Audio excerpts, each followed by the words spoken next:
Hello, everyone. Welcome to Food Integrity Now. I'm Carol Grave, and I am the host of the show. And I'm thrilled to have on today Dr. Michelle Perro. Dr. Perro, welcome. Thank you, Carol. Glad to be here.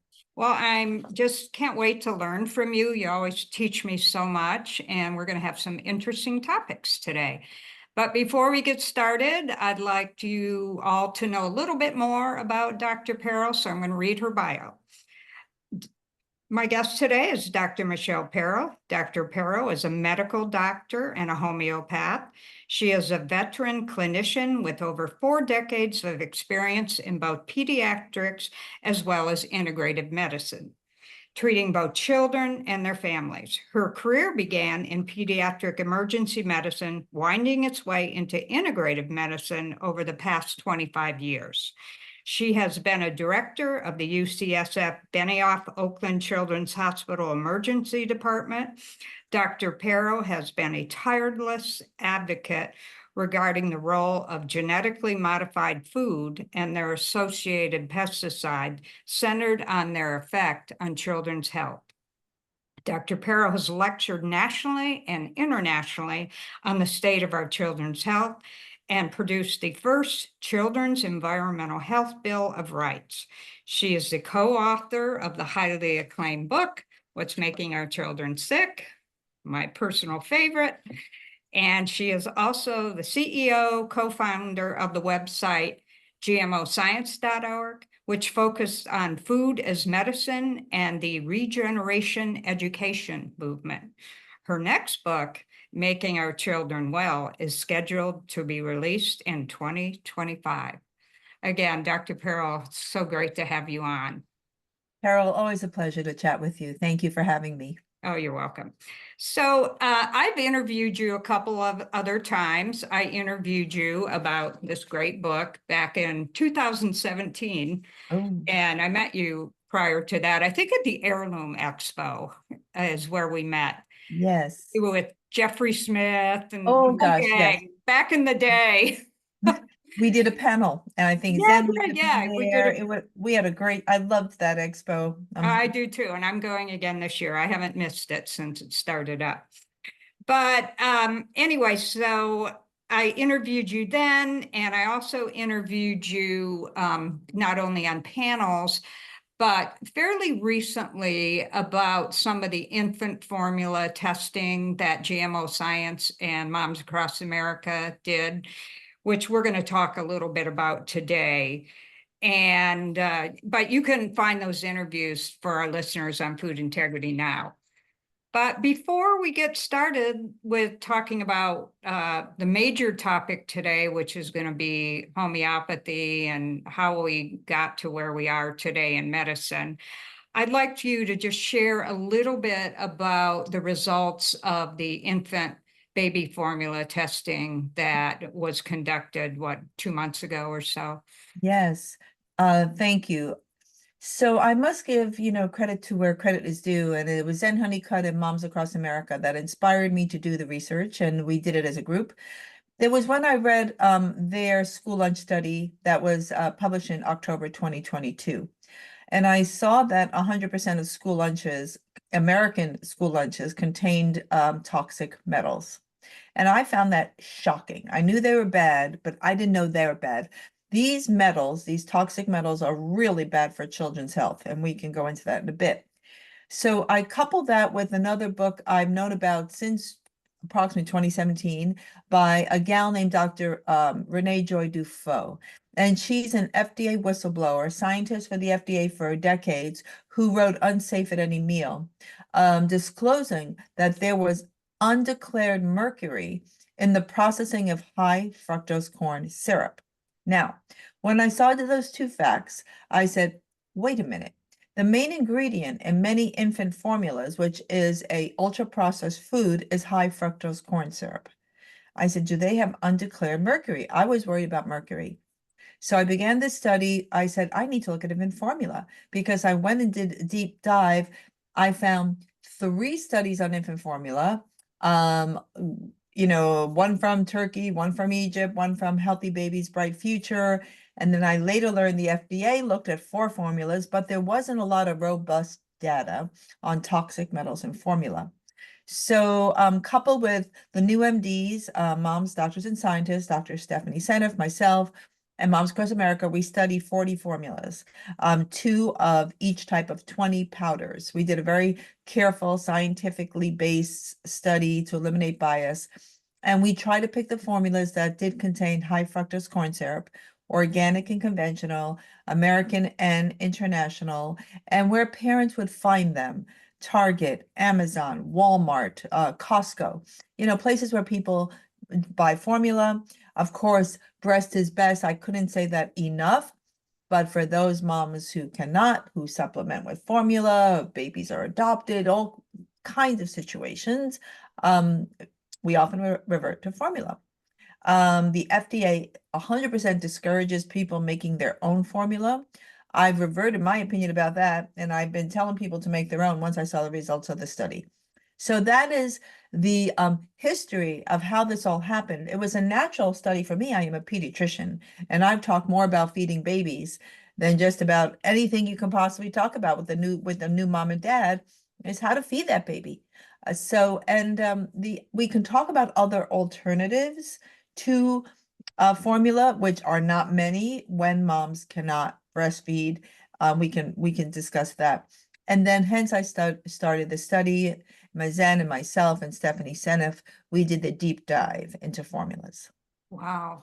So can you just name a few and what the implications are of these heavy metals in the formulas? Yeah, so there are 4 main formula producers in globally actually, and mostly in the US, and that's Abbott. There's Mead Johnson, which is owned by a British company. There's Perrigo, which makes like the Kirkland formulas, which is Costco. They also, I think, make the Amazon formulas, Mama Bear. It was really hard to figure out who was making what, and then Nestle makes formula as well. So there's these 4 major producers. I think it's at least a $1.4 billion industry, the production of formulas. So we tried to find cow, which is the main source of dairy in formula. We looked at some goat. We tried to look at organic and non-organic and soy. I also tried to include the formulas that are on WIC, Women's, Infant, and Children, which is a program that subsidizes childhood nutrition for moms and babies and toddlers. It's available in every state.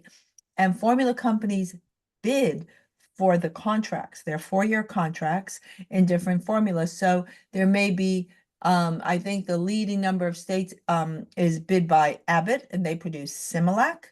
And then a second one is Mead Johnson that produces Enfamil. And then I believe the rest are, I think Nestle, Gerber formulas. And so that is sort of the layout of the land.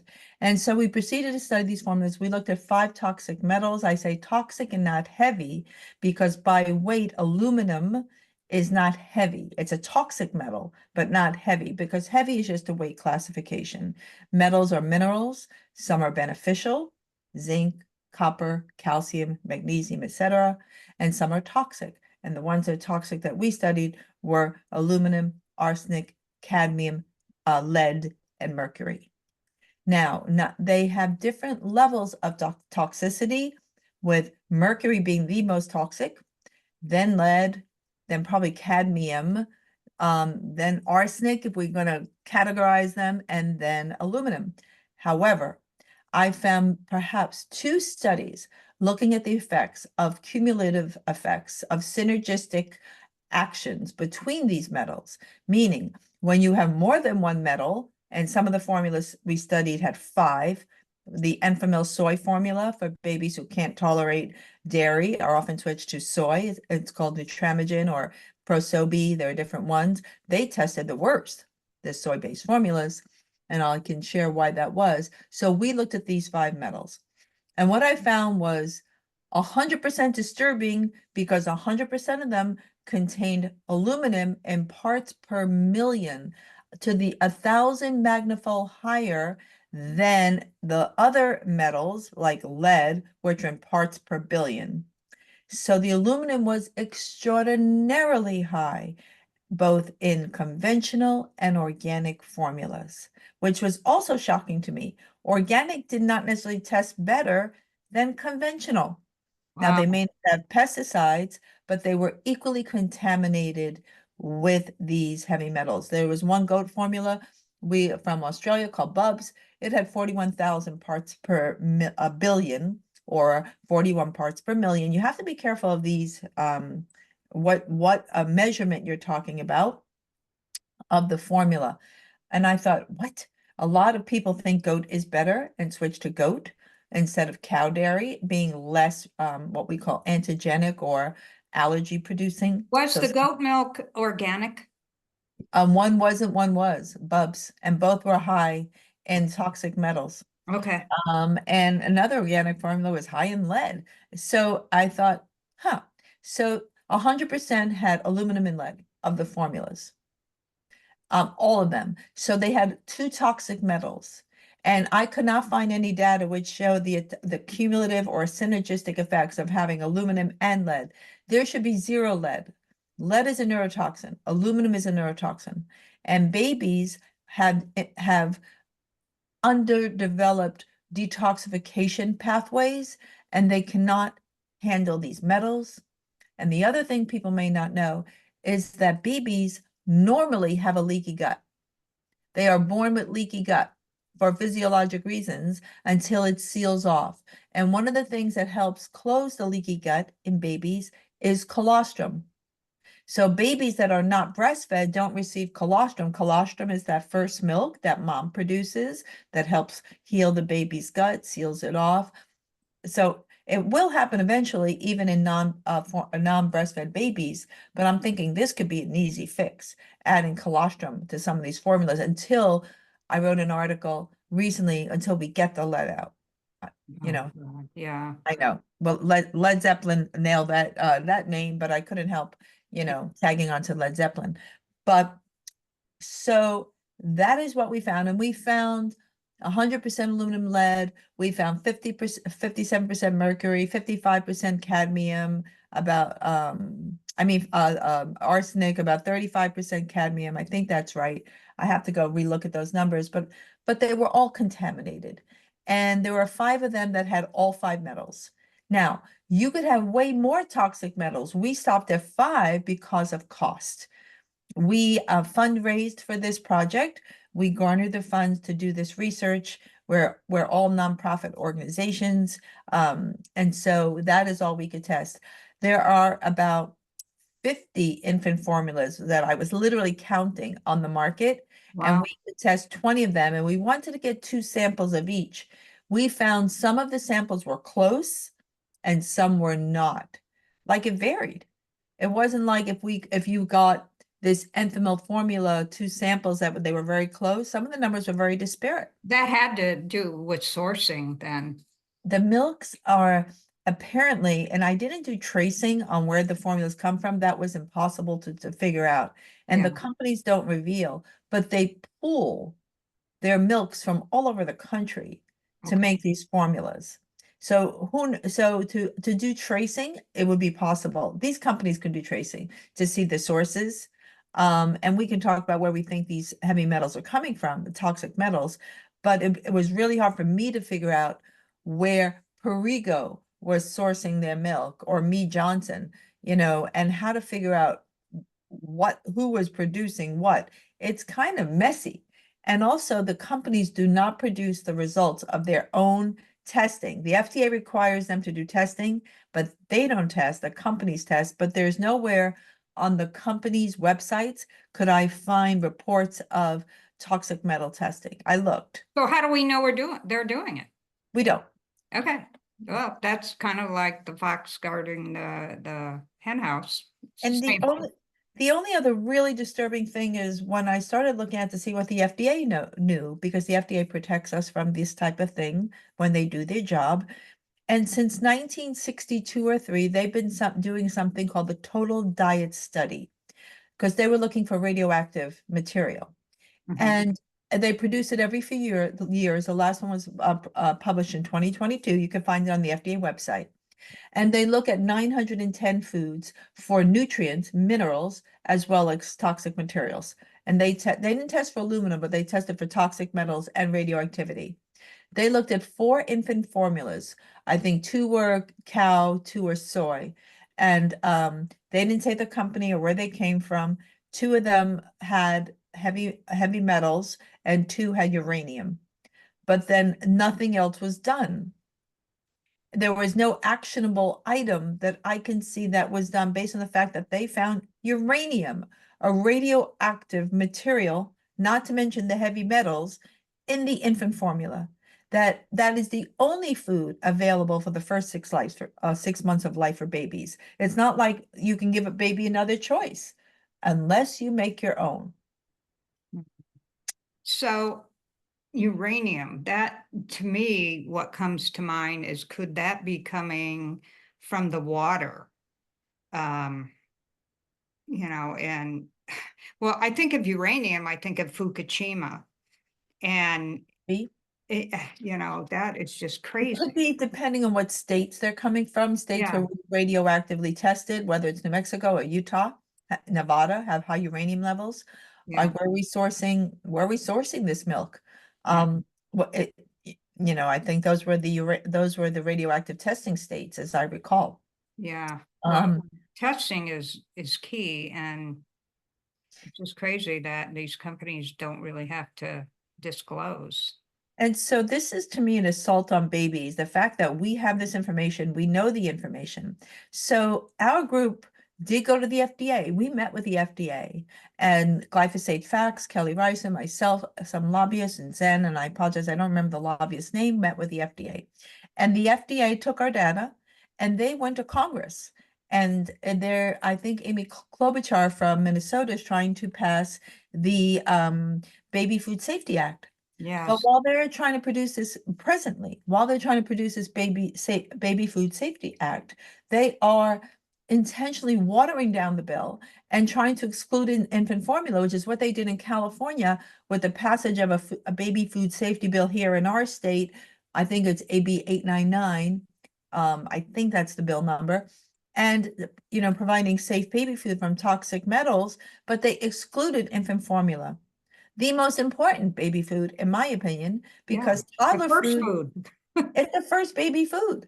Yeah, And when Zen and I were recently on Del Big Tree, and we were talking with Tracy Beans about this, and although we breastfed our babies, they did receive formula, our own children. And so it's like we were like, yeah, we all gave our babies formula. So I mean, we're promoting breastfeeding, but occasionally a baby stops taking the breast, you stop producing milk, many things happen, and we offer formula. So I'm rethinking this whole business. And this is to me an urgent, or I even would go as far as to say emergency call to action on the part of our government to impact formula companies to clean up these formulas immediately and yes, find them when they don't. That this is an urgent action item. They need to do this yesterday, actually. yes, yes, of course. So in the meantime, let's talk about what your recommendations might be for people as far as what were there any brands that were better that Yeah. you can point our There listeners there to? were a few brands that were a little better. Honestly, I didn't like any of them. Yeah, And I didn't, but there were a few brands that tested better. One was Kirkland.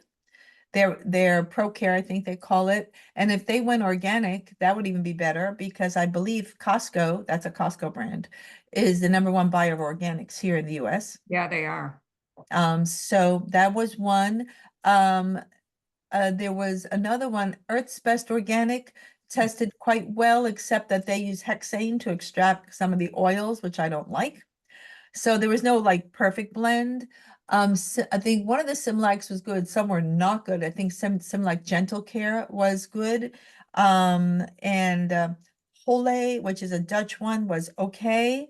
Um, I would have to say there was one elemental one that was okay as well, but those elemental formulas are for kids who can't break down pure amino, I think Yeah, wasn't bad.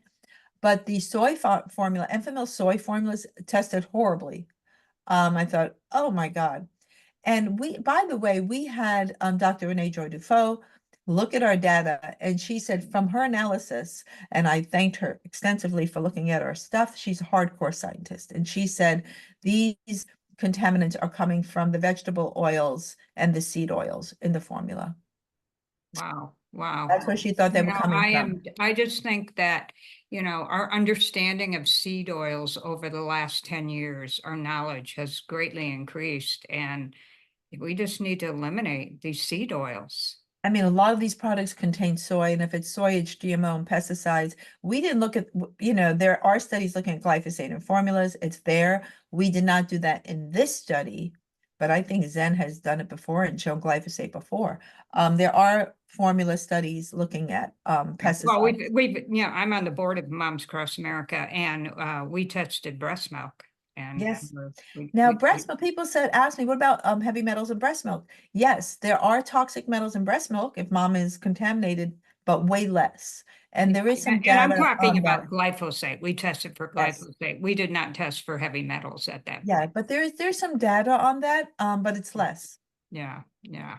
Mhm. So you mentioned, I just want this to be our last question, then we're going to move on to another topic here. You mentioned making your own formula. Yeah, Do you have a recommendation or yeah. So I think I would still go back to Nourishing Traditions and Sally Fallon Morell's book from the Weston A. Price Foundation. I still think that's the best formula. And there is a video people can watch by Sarah Pope, where she shows you how to do it in her kitchen. It's a 10-year-old video, perhaps, but I still think it's accurate. I looked at it recently to see if it should still be recommended. Dr. McCullough recently posted, he published our data, and he extended his article to include some new recommendations he would do in baby formula. And I put that in our last article, Get the Lead Out, on gmoscience.org, and Mercola's link. So he had some recommendations. But when I looked at Sarah do it, it takes about 15 minutes. You have to procure the right ingredients, and you can make it every 2 to 3 days. And it can also freeze if you make it at home.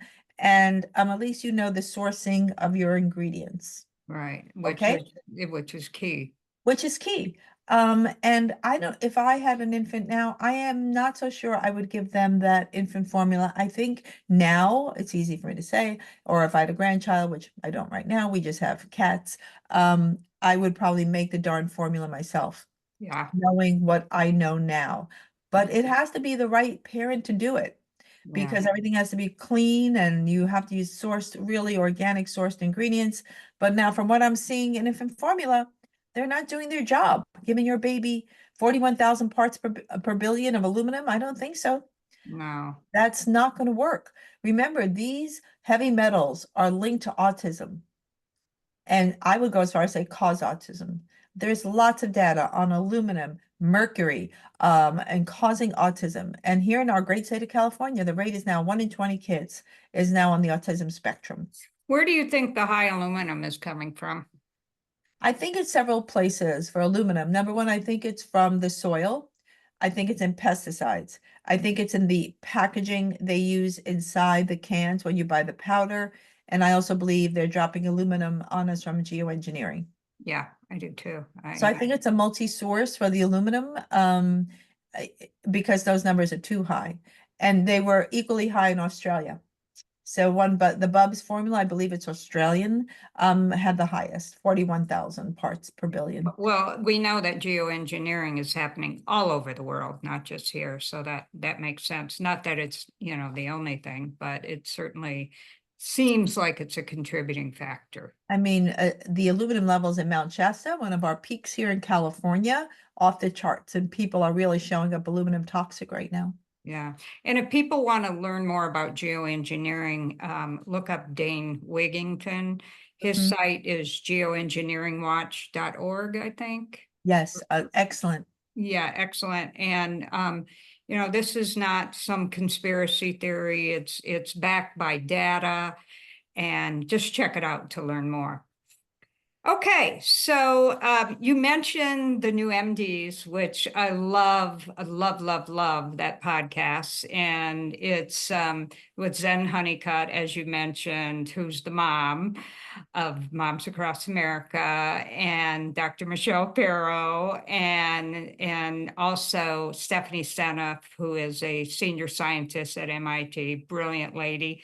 And the three of them together, it's just such a great combo, and so relevant, the topics that you discuss. So how can people get subscribed to that, first of all? Yes, of course. So if folks go to the gmoscience.org, I have a tab called the new MDs, and all our shows are posted on gmoscience.org.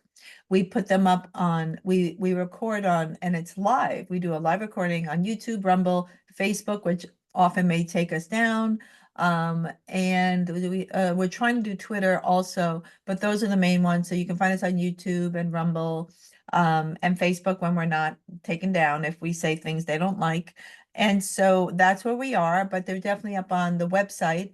We've just recorded episode 21. We had Aaron Siri on, and we talked about censorship and propaganda. That was a great show. I learned so much. Yeah, that's how I decided to interview you Oh, this time, because that show was so great. But also you mentioned something during the show. You were talking about how medicine has changed, and since something called the Flexner Report. mhm. And I looked it up and I thought, well, I was unfamiliar with this. So I wanted to have you on the show to share that information with us and talk a little bit more about homeopathy and how people may be able to use this in their wellness programs. Mhm. And because I think everybody knows that word, but you may not know how it works. And so let's start with the Flexner Report and how Yeah. it's changed things. So, Carol, as you mentioned, I have another book coming out. It's right now being kind of edited in the public with the publisher, Making Our Children Well, focused on homeopathy and nutrition. And for that book, I researched the Flexner Report, so I thought I knew a lot about it. And then talking to you again and just looking at, I went back into look at Flexner, and I felt like there may be some stuff that I didn't know as I dug even deeper. It's really hard to know what happened 120 years ago. The Flexner Report was published in 1910, 115 years ago. What that report is at the turn of the 20th century, the main modalities of medicine that were practiced in the US were natural. And we all hate that word natural, which has become so polluted, but to mean using herbs, homeopathics, hands-on therapies, food, different kinds of baths. Those were the main tools. The original Merck manual was a natural medicine manual. Wow. Many hospitals in the US at that time were homeopathic hospitals, UCSF, Thomas Jefferson and Philly, Hahnemann, New York Medical College, Boston College. And there were many homeopathic with great results. Those treated during the cholera epidemic in the early 1900s had a 1% chance of dying who took homeopathics and 27% who didn't. I mean, there were amazing results. What I've since learned is that in the late 1800s, early 1900s, homeopaths were complaining about conventional medicine. A lot of conventional medicine was still using techniques that homeopaths found somewhat barbaric and not effective. And it appears that the AMA wanted to get rid of homeopaths. And it was a financially motivated movement because they felt that we had too many homeopaths in the US and they wanted to have fewer physicians and raise the price of healthcare in the US. So this may have been AMA driven. I always said it was Rockefeller, J.D. Rockefeller driven, who was trying to use the spoils of the oil industry into pharmaceuticals and to shift away from natural medicines into using pharmaceuticals derived from the oil industry. But Rockefeller was a big user of homeopathy, but there is some confusion of there regarding his role with the Flexner Report. So Abraham Flexner was an educator, and he went across the U.S. Literally dissuading medical schools from using homeopathy. That one was targeted, then versus and other natural medicines as well, and literally created the movement to label homeopaths as quacks, discredit anyone who used natural medicine, remove their licenses. It was this massive U.S. campaign to literally get rid of this medicine as not being modern medicine, and then kind of import the pharmaceutical-based medicine and surgery. So that is where that shift happened based on the work of this educational theorist who had no background in medical training, Dr. Abraham Flexner. And he wrote that report, the Flexner Report, which literally shifted medical school education to a pharma-based education starting then. And Rockefeller's role in that, I used to demonize him, is unclear to me. Actually, what he was doing, how much was AMA, how much Rockefeller, how much other monies, I am not sure. But I can say it was a combined effort to create this shift.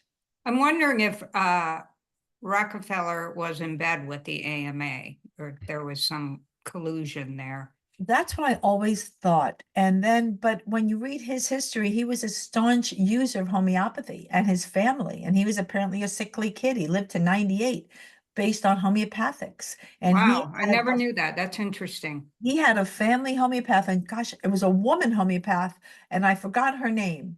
The Flexner Report also got rid of female medical schools and African American medical schools. Wow. I mean, it was, yes, they felt that women should not be in medicine, and there were female medical schools at the time. And I think it managed to close 5 of them, as well as schools focused on Afro-American training as well. It was a nasty deal. So homeopathy did not go away. It went underground and it resurfaced in the 1970s. And now it's made an explosive return. The FDA has been trying to get rid of homeopathy since I've been in practice, to keep restricting the laws, calling them, they're placebo, but yet teething tabs that have homeopathics in them are unsafe. It's kind of this kind of schizophrenic messaging to people. Oh, it's harmful. Oh, it's a placebo. Spoiling young physicians and young trainee practitioners' opinion of homeopathy. It's been the most vilified.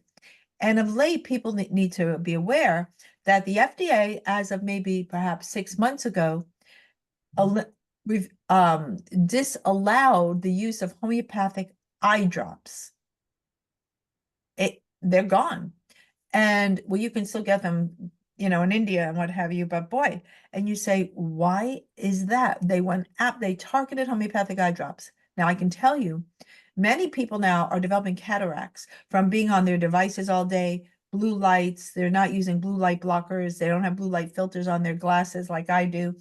And cataracts are exploding. There are excellent homeopathic drops for cataracts, unless they're trying to all impair our vision. Well, I can speak to that because I just had 2 cataracts removed. And I know there's some genetics involved in that as well. It's not, but I never knew that about the computer use. But I just ordered some drops that, because I have dry eyes now, once you have cataracts removed, they cut the tear ducts. I didn't know that. But in finding something that doesn't have polyethylene glycol, whatever that word is, and Polyethylene, yes. yeah, in it, and finding a natural. I did order something called Iganics, and it's an organic eye drop. So, but that's interesting. I never knew about homeopathic ones. Probably in my research, nothing came up. It's hard to find. You need to know about it, and you can find it, but they're hard to know about. Yeah. And I'm thinking, why the targeted attack on eye drops unless they're so successful? They work. So homeopathy works. there's no doubt. A family member of mine, long story, in the hospital wasn't getting better, stagnant. And I just told, another family member what remedy to give him. He got better. I said, please give him this homeopathic remedy for Pete's sake. He's kind of dwindling in the hospital here, an elderly gentleman. And he turned around on 2 doses. It is effective. Yeah. And they don't want people to know this. Whole Foods just got rid of some months ago, single selling their remedies, the Boiron remedies, the most common ones here in the US, made by a French company, got rid of them from Whole Foods. You can still Wow. get them online. Amazon sells remedies, Yeah. single remedies. I'm not promoting Amazon. There are stores that sell them. Sprouts has them, but Whole Foods stopped selling them, the single remedies, which Wow. is to me shocking. So now it's a little harder to get your remedies, not impossible. You can buy them online and they're affordable and you can treat, most things for like about $7 or $8. Yeah. What do you think about the Bach flower remedies? Are those considered homeopathic? They are. They're borderline homeopathic because there's a small amount of material in them. Remember, Yeah. homeopathics are so diluted and they're just so energetic that they don't have the original material in them, just the energetic imprint of the original material. And that's why so many people can't wrap around that Right. they work because they're energetic. So Everything's energy. it's all food. Food is energy. Yeah. So the Bach flowers were designed by a gentleman named Dr. Edward Bach, and he, I think, has 37 remedies that he combined. He combined different flowers. They're made from flowers together, and they're very effective, super low potency, minimally detectable. But some of my favorite remedies are rescue remedies for stress. Preoperatively, you can give them to pets. Pets respond really well to homeopathy. Horses are amazing with remedies. Dogs, cats. And when I had my practice here, people would bring their dog in. I'd give them remedy for their diarrhea or whatever. I was like, I'm not a vet, but she's here, give a remedy. Um, and so Edward Bach, absolutely brilliant. I love the Bach flower remedies. And the most famous one is, everyone will know it, a little yellow box called Rescue Remedy. Great for children, if a kid needs a blood draw or needs a procedure of some kind or had a traumatic experience, feel free to use those rescue I remedies. like Star of Bethlehem quite a bit, which is in Rescue Remedy, Yes, part that's of it. correct. But I was told by somebody I really trust who did some research and stuff on this, that as far as the geoengineering stuff, that one of the things that they're putting in their formula to do the cloud seeding is scopolamine. And Hmm. which, if you investigate that a little bit further, you'll find that scopolamine has to do with memory loss, and it's actually used in some countries, to have people black out and do things they wouldn't normally do. So you can look that up. But uh, it it if I notice that, because I can tell looking up at the sky what they're doing, is then I do that. I do a couple of drops of Star of Bethlehem, and then I follow that by a little bit of lavender and then some rose oil, and that's kind of my formula. Mhm. Um, so I just wanted to share that, but look up Star of Bethlehem, our listeners, and it's great for shock. If you have something, and you're just really kind of in shock about it, if you've been in a car accident or anything, or emotional shock or any kind of shock, Star of Bethlehem is a little bit stronger, I think, than the rescue remedy, but they're both great. I couldn't concur more. And there are so many tools we have in our integrative toolbox. There's so many different remedies to use. I'd say experiment, give it a try.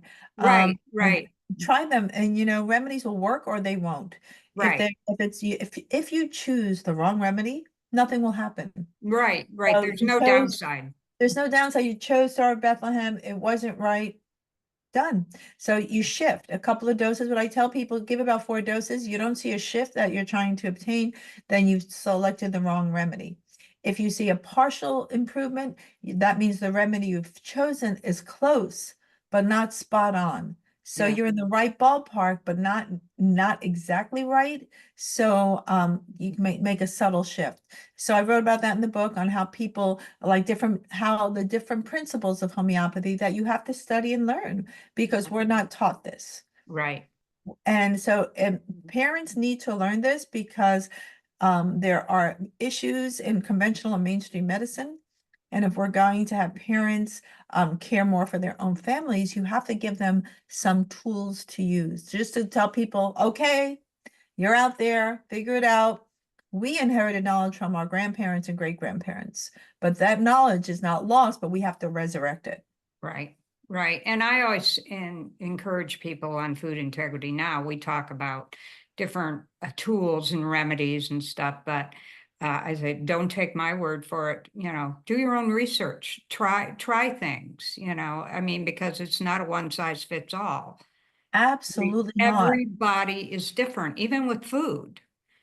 People say, how should I eat? And I said, well, I have no idea. I don't know you. I don't know, I need to learn more about you before I can work with you and suggest. And Yeah. sometimes it's elimination. This didn't work. Let's try this. There are some basic principles I tell folks, and then it has to be individualized. Right. The Like, thing like sugar, no GMOs, no No GMO, glyphosate. no sugar, Yeah. use filtered water. No The seed basic oil. principles. No seed oils. I take gluten out of everybody's diet now Yeah. until I can get a hold of it. I take Because dairy out of most people that come to me have, are so I take dairy inflamed. out too. I do. I just saw a kid yesterday take out gluten dairy. They have limited money. They're on Medi-Cal, which is public assistance. Yeah. And most integrated practitioners do not take insurance. So people are paying for a model which they don't use. So Right. you pay for the mainstream medicine model, but they're not giving you the information. So parents are frustrated. People are frustrated. And Yeah. then to see practitioners, either a holistic nutritionist, a chiropractor, an integrative pediatrician like me, you pay out of pocket. So Right. people are paying twice, which I find unattainable Yeah. and just really unjust. Yeah. Yeah. I totally agree. So, we're going to wrap up soon, but I have a question for you. Just what do you feel is one of the most concerning issues for our children's health today? What do you think is like the number one issue? I know there's so many, but Yeah, absolutely. And I do. I think the number one concern I have is the assault on our children's health that's coming at them. And I wrote a Children's Environmental Health Bill of Rights global because they're not protected. And I'm going to be talking about it at a conference coming up.